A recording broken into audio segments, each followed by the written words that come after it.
और Islamabad high court ने PTI ममनुआ funding case में लार्जर बेंच बनाने का फैसला कर लिया है।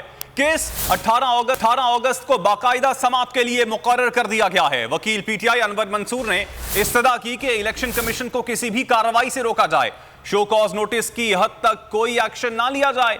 अदालत ने रिमार्क्स दिए कि स्टे ऑर्डर लार्जर बेंच ही देगा। लार्जर बेंच बनाने का फैसला, केस 18 अगस्त को बाकायदा समाअत के लिए मुकर्रर कर दिया। इलेक्शन कमीशन के फैसले के खिलाफ दरख्वास्त पर समाअत। वकील पीटीआई अनवर मंसूर ने जिन अकाउंट्स की मालूमात फराहम की थी वो फैसले मौजूद ही नहीं। इलेक्शन कमीशन को बताया कि कुछ अकाउंट्स की मालूमात कुछ वजह की बिना पर जरूरी नहीं। मरकजी अकाउंट से कुछ रकूम सूबों के अकाउंट्स में भेजी गयी। फारूक ने मुकालमा किया, जहाँ तक मुझे याद पड़ता है ये वली खान केस के बाद इस नौयत का पहला केस है। उस केस में रेफरेंस भेज दिया गया था, इस केस में अभी रेफरेंस नहीं भेजा गया। अनवर मंसूर ने इस्तदा की कि इलेक्शन कमीशन को पीटीआई के खिलाफ किसी भी कार्रवाई से रोका जाए। जस्टिस आमिर फारूक ने कहा, मैंने इसीलिए लार्जर बेंच बना दिया। पीटीआई वकील की इस्तदा थी कि शो कॉज नोटिस की हद तक कोई एक्शन ना लिया जाए। अदालत ने रिमार्क्स दिए कि स्टे ऑर्डर भी लार्जर बेंच ही देखेगा।